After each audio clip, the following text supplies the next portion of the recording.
Okay, hello everyone.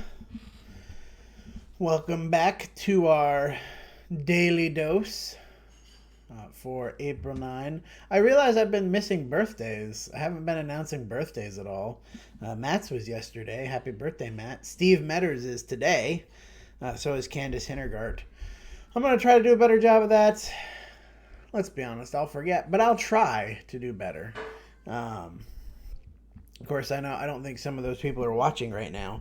So, today from I hear my daughter saying yay in the background and I don't know what's going on. Today from 10 to noon at the building, you can come get a mask and communion if you need it, and drop off your contribution if you need to, and just say hi. Haley will be there from 10 to noon. If you cannot do that and still need something like that, let the office know and somebody will deliver it to you. The way I've got this set up, I've got a window right in this area, and the sun just kind of comes right in. That's why I'm squinting so much. But the lighting is nice. So, yeah, if you need to do that, be aware that that's going to be available to you. It's very exciting what the children are doing. Yeah, so today we're going to talk about First Peter chapter 2, verses 9 through 12. This is everything up until now has been what I would consider to be the introduction, and this is the transition into the meat or the core application of the book. He's talked a lot about different themes that he's going to come back to over and over again. 1 Peter 2, 9 through 12 is the real thesis of the book, and he's going to expand upon this as he goes after this text, but this is the sort of the core of the book, in my opinion, is 1 Peter 2, 9 through 12. So let's read the first part of that in oops, that's not right. Let's just read verse 9 first.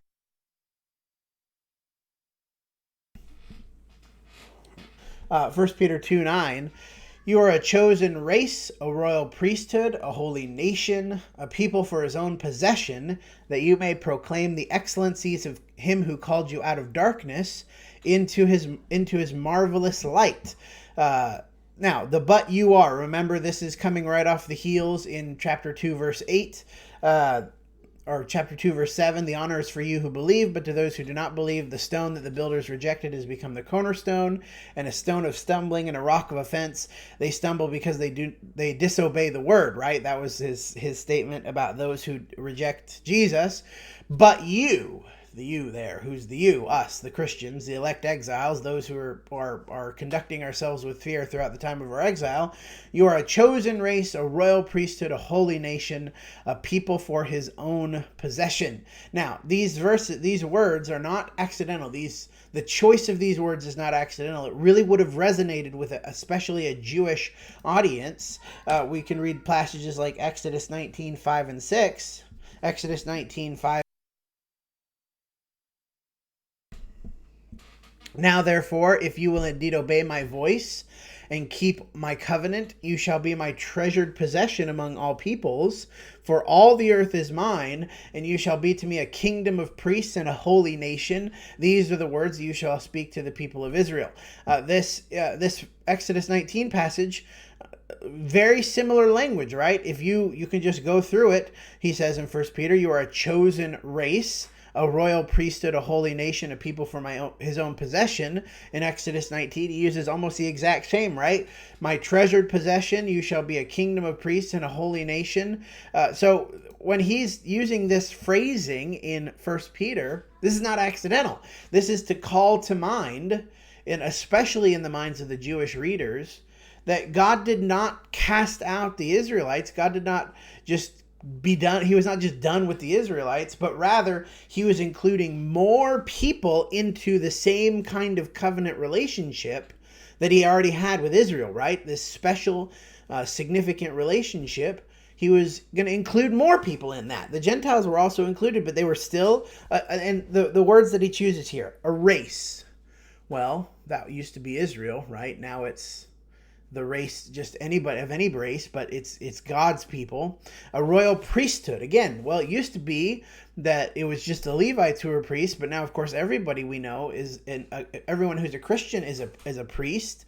A holy nation, and that word again. Well, it's not Israel. Israel's not a physical nation. Now it's something that transcends physicality, something that transcends just mundane things. It's a holy nation, a people for his own possession.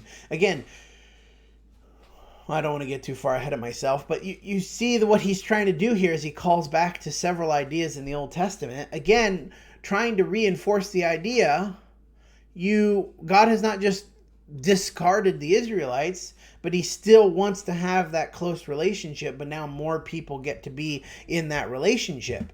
We're going to keep reading in 1 Peter 2:10. Once you were not a people, but now you are God's people. Once you had not received mercy, but now you have received mercy. Here I think he switches to talking primarily to the Gentile audience, right? Where the first verse very much clearly refers and speaks on a primal level to the Jews. Here, once you were not a people, probably talking to, I think, well, maybe the Gentiles, maybe the Jews who had been scattered, who did not any longer feel like a part of the people of God. But especially, I think this speaks to the Gentiles who did not, they didn't have any relationship with God. They weren't in that chosen special thing. The Israelites had been previously, right? Once you were not a people, but now you are God's people. Now you also belong. And as he's bringing these two groups together, right? Once you had not received mercy, but now you have received mercy. That applies to everybody. That applies to everybody who is in the group. We were separated from God, lost, alienated from God. Now we have received mercy. And there's a point, right? What's the point? Which we sort of glossed over in verse 9. That you may proclaim the excellencies of him who called you. That's the point, right? It's not without purpose that God has called this people to himself. The point, the purpose, is to proclaim his excellencies.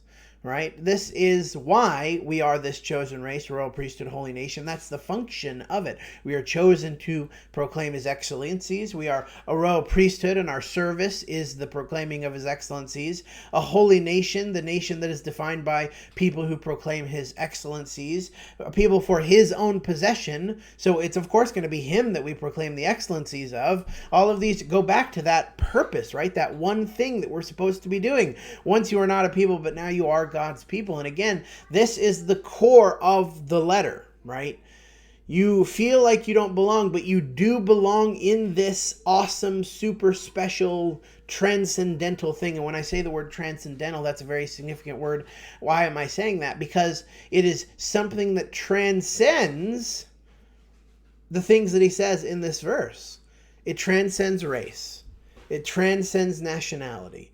It transcends kingdoms. It transcends the old priesthood. It transcends the clergy layman thing that they didn't use those words, but you know, the idea that they're a holy people and then there's regular people. It transcends that.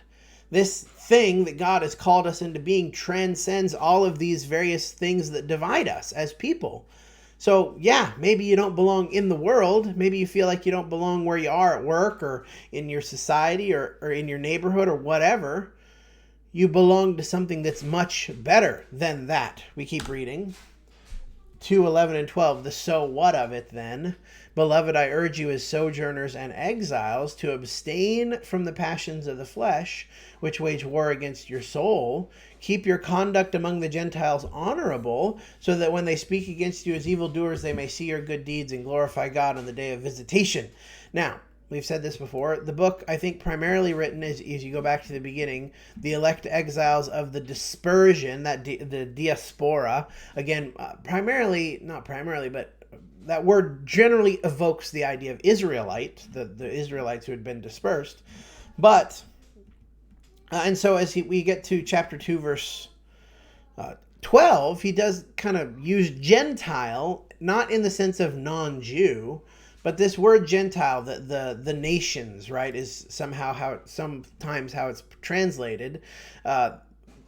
a tribe, a foreign tribe, the foreign people, right? The word ethnos here, just a particular ethnicity is where we get the word ethnicity here. But he's not talking about non-Jews, he's talking about non-Christians. And I think we understand that as we apply this to our lives, we apply this text to us.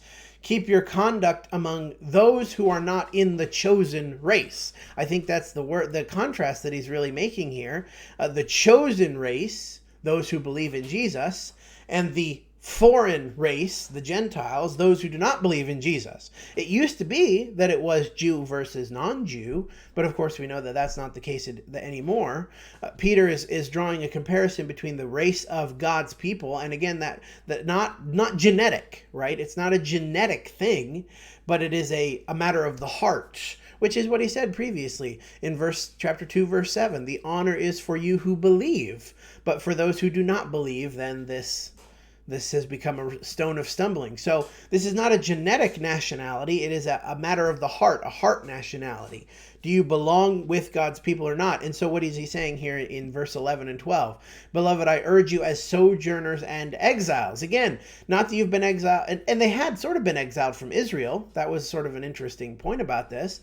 But again, I don't think that's his primary thrust in this. I urge you as sojourners and exiles on earth to abstain from the passions of the flesh, which wage war against your soul. And again, he makes that clear, right? Abstain from the passions of the flesh, which wage war against your soul. It's not a matter of the body, it's a matter of the eternal part of you. Keep your conduct then among those who do not belong to God. Now, again, he's doing a double meaning here. It's kind of an interesting thing that he's doing, because he is talking primarily to Jews, and so there's this contrast of the Jews and the Gentiles, but in, of course, the deeper spiritual sense, right, there's the believers and the non-believers. And so what does he say to do in the midst of the Gentiles? Keep your conduct honorable, so that when they speak against you as evildoers, they may see your good deeds. Now, we looked at this text a lot, like a lot when we were going through our Glory to God series. So I don't want to harp on it too much, but this is the application out of which the rest of the book is going to flow. What he's going to talk about in the next section, right? So chapter 2, verse 13, be subject to human institutions, subject to your masters. 3:1, likewise wives. Likewise husbands, 3:7, and then verse 8, have unity of mind, right? Do not repay evil for evil or reviling for reviling. These are all things that are going to apply. He talks in chapter 3 about who is there to harm you if you are zealous for what is good. And then chapter 4, verse 1, since you are Christ suffered therefore in the flesh, arm yourselves with the same way of thinking. All of that. Chapter 4, verse 12, do not be surprised at the fiery trial that comes upon you. All of these things are an outpouring of this particular central idea. You are chosen, you are holy, you are special. You still live amidst unbelievers. Keep your conduct among them honorable. Do not live in such a way that people do not see your holiness. People need to see what you do. And that should be a cause for glorifying God because of who you are. You are different. You are separate. You are not part of them. That's a very important distinction. It should not be that you don't belong, so you just go and do whatever everybody else is doing because you want to belong. That's the opposite of what he's saying here, right? You don't belong with them. You belong with God. So, two things. Abstain from the passions of the flesh, and have honorable conduct in the midst of these unbelievers. That's how we're going to, in what, verse 9? That's how we're going to proclaim the excellencies of him who called you. That's how we do that. We do that by abstaining from the passions of the flesh and keeping our conduct among the Gentiles honorable. That's how we accomplish that goal. The very goal for which he called us, to be this chosen race, royal priesthood, and holy nation. Let me make sure there's no other. Oh, that's it. So this week, well, I guess we're almost out of this week. Today, well, we'll do this again tomorrow morning. But as we are going about our lives, think about how we're interacting with non-believers, those who are lost. when they see what you do, would that be a cause for them to glorify God? Or would that be a cause for them to think you're just like them? There's no difference between you and them. And this is what I think my fear in a lot of our modern Christian ethos is that there's not much difference between how the Christian lives and how the world lives. And we've lost that distinction. We're not distinct and separate and different. So why would they proclaim his excellencies? Why would they glorify God? Why would they have any desire to do that? Because they see that we just live just like them. We need to be different than the world, right? Let's end in a prayer. God, I'm thankful for your call. I'm thankful that we can all be a part of this nation, this priesthood, this race. I'm thankful that we get to be in this group with Christians all over the world, not just here, but I think about Christians who are going about their day to day, who are proclaiming your excellencies in India and China and in Russia and Africa and wherever people are, they're proclaiming your excellencies. We thank you for the grace that has allowed us to be in this group. Give us the strength this week to be different from the world. Give us the wisdom to know what to do that is honorable. Give us the understanding and the insight into how we can be effectively reaching the lost. And give us the strength to endure even when we are persecuted or outcast. Give us strength as we try to get through this horrible situation. Be with those who are sick and those who are caring for the sick. And give us the strength to get through this together. In Jesus' name, amen. All right, guys. We will meet back again tomorrow morning. Again, maybe I'll try to open the chat a little bit earlier and people can just participate in it and have a little bit of fellowship. This ends up being sort of an interesting group chat situation. So have a good day. Have a good rest of the week. Today from 10 to noon, we will be handing out masks and communion at the building. God bless.